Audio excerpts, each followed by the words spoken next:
So hi everyone, I think we are live. Hello hello hello, what's up, कैसे हैं आप लोग? I think we are live. एक बार मैं चेक कर रहा हूं बस कि क्या हम लाइव हैं, क्या ऑडियो वीडियो प्रॉपर है। So guys, hi hi hi, and I hope हम लाइव है। एंड आज के जो क्वेश्चंस मैराथन है, इसमें हम लोग बहुत बढ़िया मचाने वाले हैं। बस अब आई एम होपिंग कि सब कुछ बहुत बढ़िया चल जाए। भगवान का नाम लेकर हम स्टार्ट करेंगे। बस मुझे आप बता दो कि क्या हम लाइव हैं, क्या ऑडियो वीडियो प्रॉपर है एकदम बढ़िया से। जल्दी से कमेंट सेक्शन भर दो एकदम। है ना, लाइव है ना? यस यस यस, ऑडिबल, आग लगा देंगे, क्या बात है।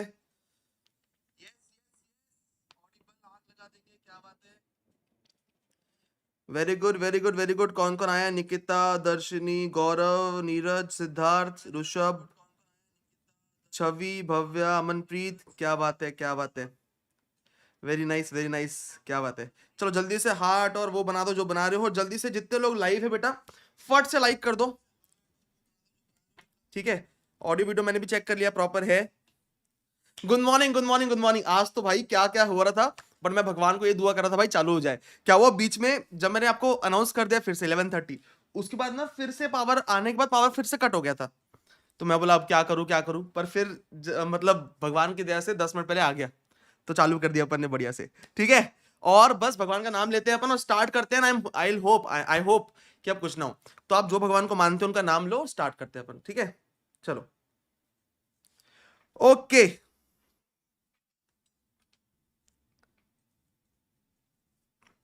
ओके, तो बेटा चलो, आज अपन बात करते हैं क्वेश्चंस कवरेज की। तो क्वेश्चंस अपन कैसे कवर करने वाले हैं? हम पहले करेंगे पीजीबीपी कवर करेंगे, ठीक है। फिर करेंगे कैपिटल गेन करेंगे, देन आईएफएस बीडीए करेंगे, देन ट्रस्ट एग्जिट टैक्स, ठीक है। फिर मैट एएमटी, फिर various entities, then TDS TCS, transfer pricing, NR taxation, DTWA, equalisation levy and advance ruling, उसके बाद assessment, search seizure, appeal revision, then penalties. और इन सब चैप्टर्स में हम आरटीपी मे 23 कवर करने वाले हैं, एमटीपी 1 एंड एमटीपी 2 भी कवर करने वाले हैं, और साथ में केस नैरोज भी कवर करने वाले हैं।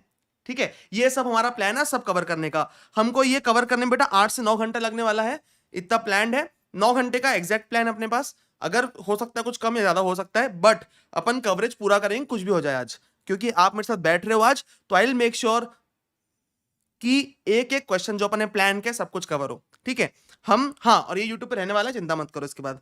ठीक है, अब देखो, मैं इतना बड़ा ले रहा हूं मैराथन, तो यूट्यूब पे रखूंगा ना, कैसे क्वेश्चन पूछते हो। ठीक है, अब देखो पीजीबीपी। अब हमने ना क्या प्लान किया है कि हमने हर टॉपिक में कौन से क्वेश्चन कहां कहां से क्या क्या देखना है सब लिख के रखा है। तो मैं हर टॉपिक के पहले आपको बताऊंगा कि देखो इस चैप्टर में इतने क्वेश्चन देखना पड़ेगा, क्योंकि मोस्टली क्या होता है, देखो एक चैप्टर में 5, 7, 8, 10 इस टाइप के क्वेश्चन ही रहते हैं, उसके अलावा क्वेश्चन नहीं है। जैसे फर्स्ट पीजीबीपी की बात करते हैं अपन, तो total income 115 BAA BAB, 44 ADA AD ADAE, 43 B जो आरटीपी का अमेंडमेंट है, और 33 AB। इतने क्वेश्चंस अपन देख ले तो मोर देन सफिशिएंट है। ठीक है, वैसे ही कैपिटल गेन में slump sale 4549B, ULIP, conversion, exemption 54 series, bonus, right shares, cost of acquisition, इसमें देखते हैं जो अपन सेक्शन 47 के एक दो क्वेश्चन इतना देखेंगे। तो हर चैप्टर के पहले मैं आपको बताऊंगी अपन क्या करने वाले हैं, और उसको हम कवर करते करते करते जाएंगे, और यहां से कट करते जाएंगे ना, जो हमारा हो गया कट करते जाएंगे साथ में। ठीक है, ओके, यस, क्या बात है। 634 लोग लाइव है, वेरी गुड वेरी गुड, बहुत बढ़िया। तो बेटा जल्दी से जितने लोग लाइव है प्लीज लाइक कर दो, क्योंकि आप लाइक करते हो तो लेक्चर सब जगह पहुंचता है ना, लोगों के पास पहुंचेगा तो लोग और आएंगे, और आएंगे तो अपना और मतलब अच्छा होगा अपने सबके लिए। ठीक है, चलो स्टार्ट करते हैं। तो सबसे पहले बेटा अपन पीजीबीपी के स्टार्ट करें, तो पीजीबीपी एडजस्टमेंट्स करते हैं। देखो पीजीबीपी क्वेश्चन में पीजीबीपी एडजस्टमेंट से बाहर कुछ भी नहीं आएगा मोस्टली, मतलब मुझे लगता है कि 90% एडजस्टमेंट इससे ही आएंगे, और मुझे लगता है ऐसा नहीं है, ये पिछले 10 एग्जाम में, 10 नहीं, पिछले 6 एग्जाम में तो ऐसा ही हुआ है। ठीक है, पिछले 6 एग्जाम में पूरे जो 90% एडजस्टमेंट है इसमें से, शीट में से आते हैं। ठीक है, तो अपन ये शीट पहले करेंगे, क्योंकि इसके बाहर कुछ भी नहीं आएगा। ये कर लिया मतलब क्वेश्चंस कर लिया, इसके बाद क्वेश्चंस भी करेंगे, ऐसा नहीं है, बट ये उसके पहले अपन देखेंगे ही। ठीक है, चलो, तो बेटा सबसे पहले अपन देखेंगे प्रॉफिट एज पर बुक्स और net profit as per PNL. इससे अपन स्टार्ट करेंगे, और इसमें ऐड करेंगे डिडक्शंस नॉट अलाउड और things to be added in income. अच्छा बेटा, अपन क्वेश्चन जो स्टार्ट कर रहे हैं ना, क्वेश्चंस अपन मेरे क्वेश्चन बैंक से करने वाले हैं। तो मेरा क्वेश्चन बैंक यहाँ पे टेलीग्राम पे दिया हुआ है फाइल सेक्शन में, तो आप डाउनलोड कर सकते हो। ठीक है, डिडक्शंस नॉट अलाउड और things to be added to income. तो कुछ चीजें ऐड करना पड़ता है इनकम में। क्या क्या ऐड करना पड़ता है देखते हैं। पहला under valuation of stock, over valuation of stock, इस बारे में अपन थोड़ी देर बाद देखेंगे। फिर advertisement in the souvenir of political party and payment to electoral trust by cheque. अब देखो यहाँ पे क्या करते हैं अपन, donation to political party electoral trust अपन ऐड करते हैं यहाँ पे, और डिडक्शन देते हैं 80 जीजीबी और 80 जीजीसी में। अब यहाँ पे एक बात ध्यान रखने की है कि 80 जीजीबी में कंपनी को डोनेशन का तो मिलता ही है पॉलिटिकल पार्टी इलेक्टोरल ट्रस्ट को, बट कंपनी को एडवर्टाइजमेंट का भी मिलता है, ध्यान रखना, ठीक है। कंपनी को एडवर्टाइजमेंट का भी मिलता है, बट बाकी एसएससीज को सिर्फ डोनेशन का मिलता है, ठीक है। 80 जीजीसी में कंपनी को 80 जीजीबी में एडवर्टाइजमेंट और डोनेशन दोनों का मिलता है, right, okay. GST demand, penalty for delayed filing of return. देखो ये ब्रीच ऑफ लॉ होता है, एडबैक होता है। पेनाल्टी होती है जीएसटी की तो एडबैक होता है। टैक्स और इंटरेस्ट एडबैक नहीं होता, जीएसटी का पेनाल्टी एडबैक होता है। Expense on issue of right shares, right share issue करने का एक्सपेंस जो होता है it is capital nature expense, इसलिए ये एडबैक होगा, ठीक है। Franchise fee if paid is added back and depreciation at 25% is allowed. अगर फ्रेंचाइजी फीस अपन ने पे की है तो उसको एड बैक करते हैं और डेप्रिसिएशन देते हैं 25% पे, ठीक है। Loss due to destruction of machinery due to fire. अब देखो आपको दिया हुआ है अगर प्रॉफिट एंड लॉस में कि लॉस हुआ है due to destruction of machinery, fire कारण, तो ये आपका खर्चा यहां पे अलाउ नहीं होगा, तो यहां पे इसको एड बैक कर दो। इसका स्क्रैप वैल्यू अगर प्रॉफिट एंड लॉस में क्रेडिटेड होगा तो वहां से माइनस कर दो। और अपने को करना कैसे, लॉस कहां से, अपन लॉस कहां एडजस्ट करें, तो लॉस आपको एडजस्ट करना है कहां पे, प्लांट एंड मशीनरी के डब्ल्यूडीवी में, उसके अलावा कहीं भी आपको एडजस्ट नहीं करना है, ठीक है। जो होगा प्लांट एंड मशीनरी के डब्ल्यूडीवी में होगा, ठीक है। Amount paid to employ welfare trust, employ welfare trust को अपने अमाउंट पे किया, ये क्या होता है, ये डिसअलाउड होता है। अब ये एम्प्लॉयर, ये ना एम्प्लॉय वेलफेयर ट्रस्ट इस नाम से अगर रहेगा तो डिसअलाउ होगा। जो दूसरे एम्प्लॉइज का मतलब अपने को दिया रहता है एम्प्लॉय वेलफेयर ट्रस्ट, मतलब ईपीएफ का और ईएसआईसी पेमेंट, वो सब अलाउड रहता है। इस नाम से दिया रहेगा तो ये डिसअलाउड होगा, ये क्वेश्चन से निकाला था हमने पॉइंट, ठीक है। कंपाउंडिंग फीस, रेगुलाइजेशन फीस, ये ब्रीच ऑफ लॉ होता है, इसलिए ये एड बैक होता है, अलाउड नहीं होता, ठीक है।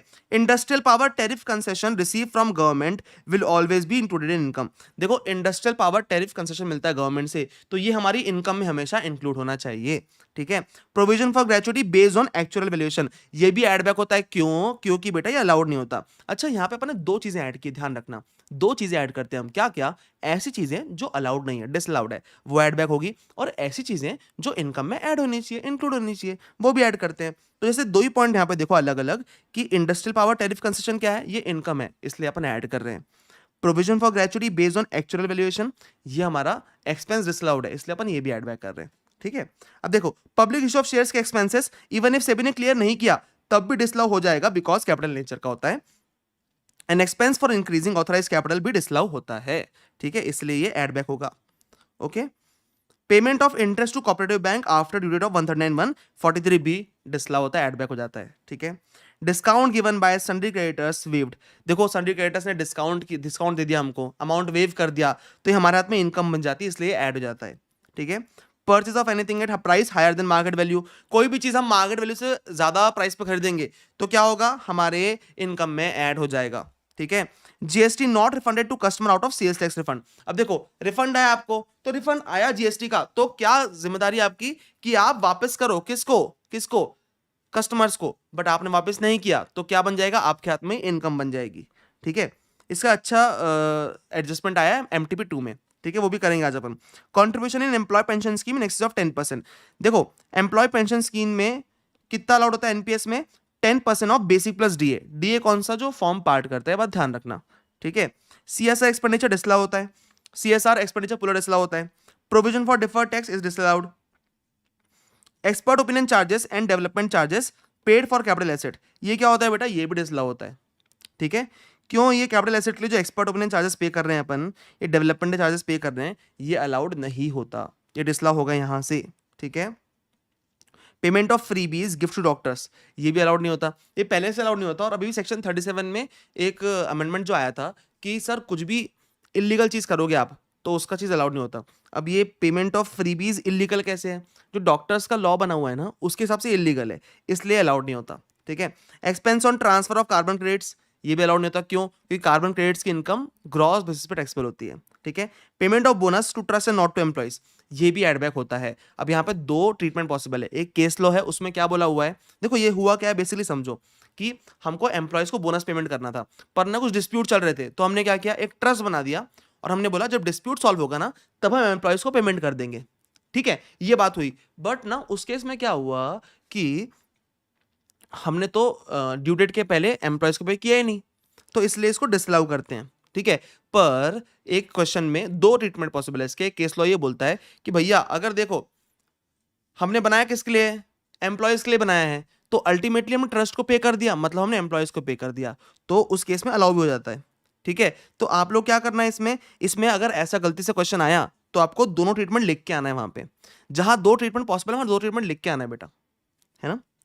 Expense of foreign travel of director for collaboration agreement related to not related to business which fail to materialize। देखो जो बिजनेस रिलेटेड नहीं है ऐसा कोलैबोरेशन एग्रीमेंट उसके लिए डायरेक्टर गया है, ठीक है, तो क्या होगा, वो डिसअलाउड होगा। क्यों? क्योंकि कैपिटल नेचर है, नया बिजनेस है, कैपिटल नेचर है, ठीक है।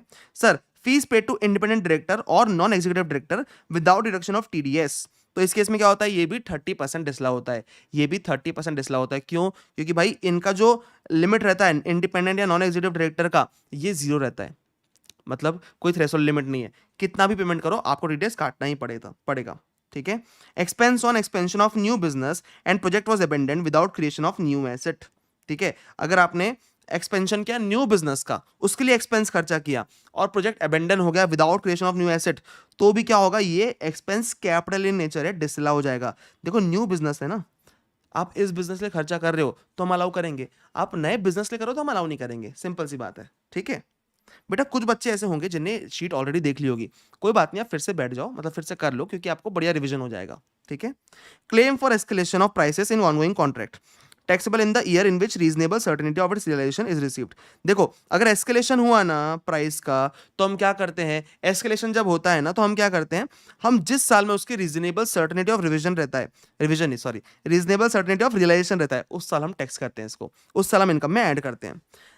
4/5 of VRS compensation paid to employ, देखो 1/5 अलाउड होता है वीआरएस कंपनसेशन पेड, तो 4/5 हम क्या करते हैं, ऐड बैक करते हैं, डिसअलाउ करते हैं।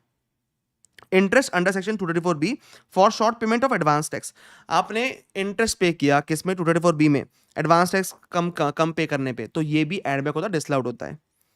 Payment to middle man for purchase of crab lobster in excess of 10,000 और पेमेंट